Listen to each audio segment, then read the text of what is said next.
नमस्कार, आदाब। मैं हूं आपके साथ काशिफ ज़ैदी। आज हम मौजूद हैं लखनऊ मध्य से विधायक श्री रविदास मल्होत्रा जी के आवास पर।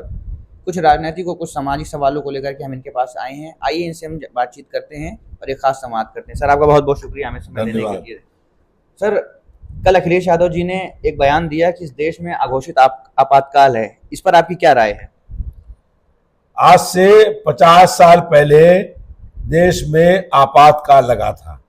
हम लोग आपातकाल में पूरे 20 महीने लगातार जेल के अंदर बंद रहे थे। आपातकाल में जो जुल्म, अत्याचार और अन्याय हुआ था, उससे अधिक जुल्म, अत्याचार और अन्याय भाजपा की इस सरकार में हो रहा है। भाजपा की सरकार में जनता के मौलिक अधिकार समाप्त हो गए हैं। जब कोई विपक्ष का नेता सरकार पर सवाल खड़े करता है तो सरकार कहती है कि ये देशद्रोही है। सर, ऐसा आरोप आप क्यों लगा रहे हैं? क्योंकि प्रदेश में और देश में लगातार जुल्म और अन्याय हो रहा है। सीबीआई, ईडी और इनकम टैक्स का दुरुपयोग हो रहा है। ऐसा लग रहा है कि अगर कोई भी व्यक्ति सरकार के खिलाफ बोलता है, उस पर फर्जी मुकदमे लगाए जा रहे हैं। तो ऐसा लग रहा है कि देश में अघोषित रूप से आपातकाल लगा है। जो आपातकाल में हम लोगों के साथ जुल्म और अत्याचार हुआ था, जो अन्याय हुआ था, उससे भी अधिक जुल्म और अन्याय भाजपा की इस सरकार में हो रहा है। भाजपा की इस सरकार में संविधान और लोकतंत्र की हत्या हो रही है।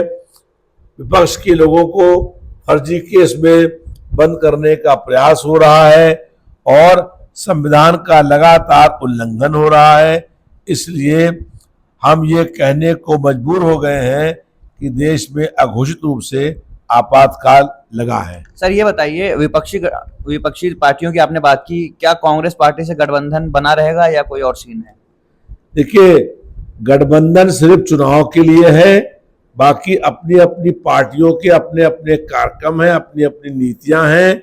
हम लोकतंत्र की रक्षा करने के लिए, संविधान को बचाने के लिए हर स्तर पर संघर्ष करने का काम करेंगे। इंडिया गठबंधन में 28 दल हैं, उसमें एक कांग्रेस पार्टी भी है। लेकिन कांग्रेस पार्टी के नेता ने पूरी जनता से आपातकाल लगाने की माफी मांगी है और उसके अलावा 27 दल हैं जो लोकतंत्र की रक्षा करने के लिए हम लोगों के साथ खड़े हैं और हम लोगों का संकल्प है कि लोकतंत्र को बचाने के लिए हम हर कुर्बानी करने को तैयार हैं। कांग्रेस पार्टी के नेता इमरान मसूद हैं, कह रहे हैं कम सीटों पर समझौता नहीं होगा। इस पर आपका क्या राय है? समाजवादी पार्टी जो है उत्तर प्रदेश की सबसे बड़ी पार्टी हुई है। लोकसभा चुनाव में हम लोगों को 37 सीटें मिली हैं। अगर उन 37 सीटों का हिसाब लगाया जाए तो 244 सीटों पर विधानसभाओं में समाजवादी पार्टी आगे है।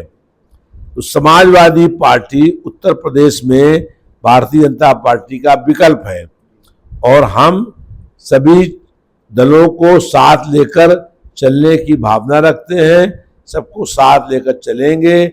इंडिया गठबंधन कायम रहेगा और समाजवादी पार्टी की उत्तर प्रदेश में सरकार बनने जा रही है। 27 में सत्ता परिवर्तन होना तय हो गया है। जनता महंगाई, बेरोजगारी से परेशान है।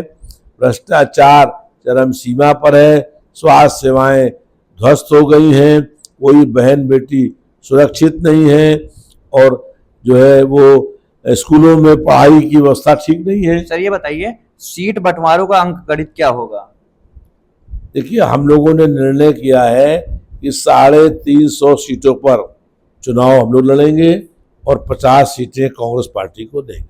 50 सीटों में अगर वो खुश ना हुए तो? देखिए, उनके 2 विधायक हैं, हमारे 100 विधायक हैं और 37 सांसद हैं। 37 सांसदों के अंदर 244 सीटों पर हम लोग आगे हैं। उसके अलावा जो है सबका उद्देश्य एक है कि भारतीय जनता पार्टी को हराना है। जिसके पास अच्छे प्रत्याशी हों जो भारतीय जनता पार्टी को हरा पाए वो लोग चुनाव लड़ेंगे। सीट का बंटवारा कोई बहुत महत्वपूर्ण बात नहीं है, वो हो जाएगा। इसके प्रत्याशी के पास जो चुनाव जीतने की क्षमता है उसको टिकट दिया जाए। सर ये बताइए, अखिलेश जी कहते हैं बात सीट की नहीं जीत की है, इस पर आपका क्या कहना है? निश्चित रूप से हम लोगों का लक्ष्य ये है कि उत्तर प्रदेश में जो जीते उसको टिकट दिया जाए।